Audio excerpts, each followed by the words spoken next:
Today we are going to teach you about the barbell back squat. The squat is a complex and often controversial movement and debated about by a lot of fitness professionals. But we'd like to show you what works for us and how we teach our clients to do the back squat. I'm Kori, personal trainer here at Bennett Fitness. And I'm Brad Boggs, I'm the owner of Bennett Fitness. Here at Bennett Fitness, we're all about helping you on your fitness journey. So we have nutritional tip videos, we have exercise tip videos like this video. We also have workout videos, 10-minute workouts, 30-minute workouts. So definitely check out some of our other videos. All right, let's just jump right into it. Let's go learn how to squat.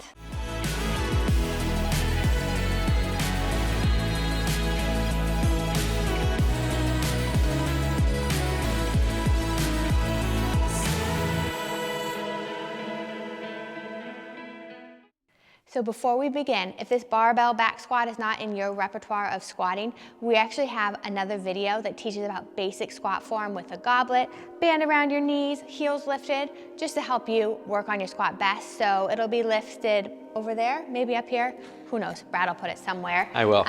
So as we begin, before Brad gets under the bar, I wanna talk about from the ground up. So Brad is not wearing any shoes. Whenever we do any lower body— Mismatching socks. Oh, they are mismatched. Funny. Before we do any lower body, or as we do lower body work, I often have my clients take their shoes off so they can feel their feet in the ground, because we want to have active feet in our lower body movements. So Brad, before he gets under, is going to focus on his feet. He's going to stand a little bit further than hip width apart. He's going to be active by pushing his big toe, little toe, and heel into the ground, and then kind of screwing his feet into the ground. If your weight ends up being just on the outsides of your feet, you're going to just not have full active feet, and your knees are just going to go out, and those heels, your arches are going to be lifted. So Brad's going to actively push into the ground. So you want to think about that through the entire grip, yes, through that entire pattern. And next, before we get on the bar, Brad's going to focus or practice before you get on the bar his core engagement. Oh yeah. So he's ready. He wants to show off these squats. I'm getting ahead of myself, yeah. So you want to have a brace core or a hollow hold.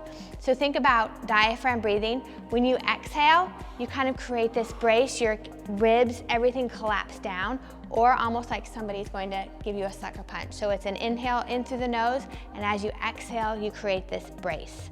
So those are 2 points you need to think about before you even get underneath the bar. Now Brad is going to get under the bar, but make sure his hands are placed properly. So he's going to get under, put his head just underneath the bar, and I'm going to make sure his elbows are at 90 degrees. So right here, this arm can go out a tiny bit wider, just about an inch. There we go. So that makes sure that you're at a good placement. So Brad just did that. Now he's going to keep his hands there and put that bar underneath his back on his upper traps. Great. So it's on his upper traps. He's going to stand up and out of the bar, or out of the, whatever you call this thing. He knows what this is called. So when he's in this position, he's going to actively pull this bar down his back to engage through his lats, and then all the way down through his feet. So we want to start from the ground up. Think about your foot placement. Think about his core placement. Now he's pulling the bar to create tension, and then he's going to have a tall head. So Brad, I want you to stand tall. Just think about standing tall as you pull that bar. So when he descends, he's going to pull himself to the ground.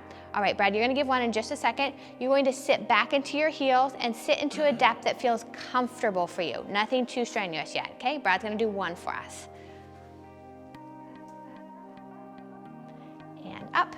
Good. So this time, Brad, I'm going to have you sit back, but he actually probably went a little bit too low. He went to a deep range, but it was almost too depth. He kind of lost tension through here. So Brad, I want you to not to quite sit as low. You're going to sit back into your heels, brace your core right there. Stop. Notice his knees here are right around 90 degrees. That's his probably maximal depth. Any lower, he starts to lose tension. If he wants to get lower, he has to get stronger in his core. And up. Perfect. Notice how he's holding his breath. Big deep breath and hold his breath and brace. At the bottom, he exhales and comes up. Good. Perfect. So let's do a few key pointers again. Brad, we'll rack it up again. We'll let that bar come off your back for a second. So we're going to talk through some key pointers, and I'm having back go back under again. So we want to start with the feet. Corkscrew those feet. You want to have a brace core. When he gets under, he's going to get tension in his back by pulling down. He's going to have a tall spine. Otherwise, we end up too often I see people do squats. We know how people do squats like this. That's not normal because when you stand up, your neck is up. So you want to always look straight down. So you're going to sit back into his heels and then he'll stand. Remember, and as I pointed out, you don't want to go so deep that you lose tension, which that first squat happened. Again, it was a warm-up squat. We'll give him credit for that. So you're going to sit back. 90 degrees is most often the optimal depth. Right there, and stand.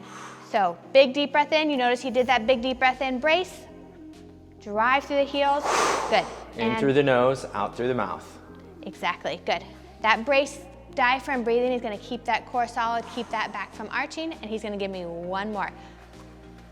Nice tall spine, neutral spine, tall head, and walk it forward. Great job, Bradley.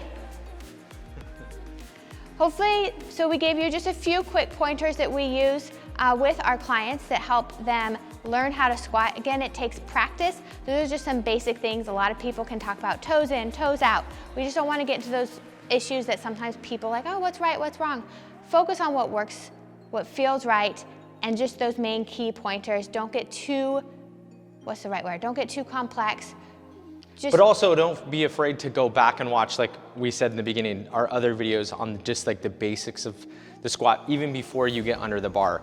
You know, a goblet squat. Maybe you goblet squat, you get really proficient at that, and then you come to this. This is a lot more advanced, and a lot of people want to come right to the bar because this is what they see on TV, this is what they see on the CrossFit Games.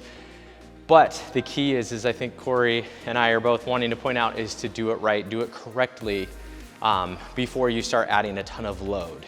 Yeah, so go try those squats at home or at your gym. If you have a squat rack at home, kudos for you. I wish we had a squat rack at our house. If you have any other questions or you're finding like you're dumping forward too much or you're losing tension or your back is hurting, leave a comment below and we'll hopefully answer, we will answer those for you, or maybe do a video to show how to fix that.